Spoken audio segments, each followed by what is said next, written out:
Crown jewel 2022 जैसे जैसे पास आ रहा है वहां पर रोमन रेंस का मैच कंफर्म होते हुए दिख रहा है। हालांकि क्राउन ज्वेल के पहले एक्सट्रीम रूल्स आपको देखने को मिलेगा, लेकिन यहाँ पे क्योंकि रोमन रेंस एक्सट्रीम रूल्स में नहीं होने वाले हैं तो एक्सट्रीम रूल्स के ऊपर कोई ध्यान भी नहीं दे रहा है। मतलब एकदम एक्सट्रीम रूल्स को ऐसा इग्नोर मार दिया है कि अब सीधे अगला पेपर व्यू क्राउन ज्वेल ही होगा। हालांकि अब यहाँ पे रोमन रेंस की बात कर रहा हूं तो भाई क्राउन ज्वेल की बात करना पड़ेगा। अब यहाँ पे आज हमें लोगन पॉल देखने को मिला फ्राइडे नाइट स्मैकडाउन, अगर आप लोगों ने देखा होगा तो।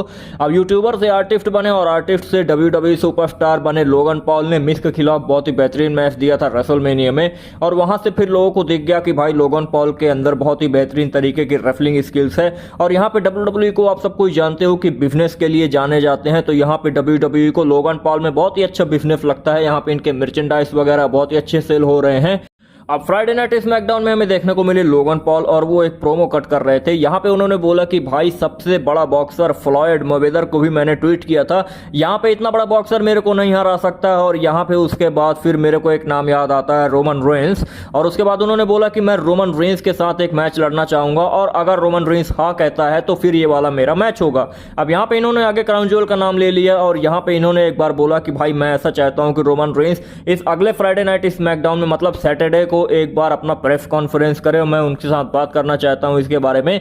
अब यहां पे WWE के आर्टिकल्स और बैकस्टेज न्यूज जो कि मैं पढ़ रहा हूं स्पोर्ट्स कीडर रेसलिंग वेबसाइट से, ये कंफर्मेशन दे रहा हूं मैं कि यहां पे आपको Roman Reigns Friday night SmackDown में देखने को मिलेंगे। क्योंकि अगर ये वाला बिल्डअप करना है और क्योंकि रोमन रेंस के पास जो वेकेशन वाला कॉन्ट्रैक्ट है तो वहां से रोमन रेंस बहुत ज्यादा Friday night SmackDown Monday night raw में नहीं आएंगे।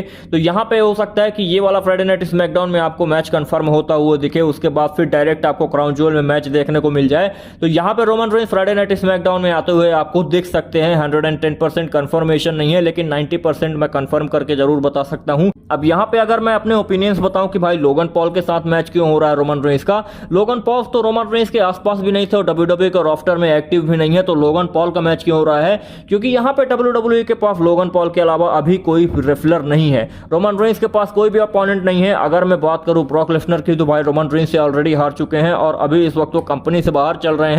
कोडी रोड्स मेरे को एक ऐसा सुपरस्टार लगता है जो कि रोमन रेंस को हरा सकता है, लेकिन यहाँ पे ये भी इंजरी के कारण बाहर चल रहे हैं। यहाँ पे इन्होंने अपना पेक टोर कर लिया था, मतलब चेस्ट में जो मसल होते हैं इनकी टोर हो गई है और ये 6 महीने से ज्यादा टाइम के लिए बाहर रहेंगे और रॉयल रंबल में आपको देखने को मिलने वाले हैं। और रैंडी ऑर्टन का भी कुछ ऐसे ही सीन है, तो यहाँ पे रोमन रेंस के पास अपोनेंट्स ही नहीं है।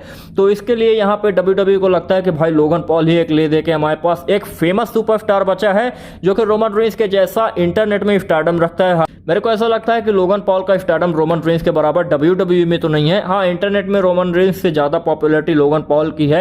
अब यहाँ पे देखो मैं बात कर रहा हूँ कि लोगन पॉल का मैच क्यों हो रहा है, क्योंकि यहाँ पे देखो लोगन पॉल के अलावा अगर रोमन रेंस के ओपोनेंट की बात चल रही हो अगर क्राउन ज्वेल के लिए, तो वो आते हैं कैरियन क्रॉस। अब देखो कैरियन क्रॉस एक NXT का सुपरस्टार है और अभी अभी इसने अपना रिटर्न किया है और यहाँ पे रोमन रेंस के साथ एक सेगमेंट देखने को मिला था क्रैश एट द कैपिटल के पहले वाला जो Monday night raw Friday night SmackDown था। अब यहाँ पे मैच में भी ड्रू मैकिंटायर के साथ इनका इंटरेक्शन था। यहाँ पे रोमन रेंस के साथ इनका कोई भी सीन नहीं बना था, ये बात याद रखना। तो बहुत सारे लोग जो बोल रहे थे कि भाई कैरियन क्रॉस मैच लड़ सकते हैं रोमन रेंस के साथ, तो मेरे को ऐसा लगता है कि अभी इनके पास उतना जल्दी टाइम नहीं है कि WWE मैच कराने वाली है।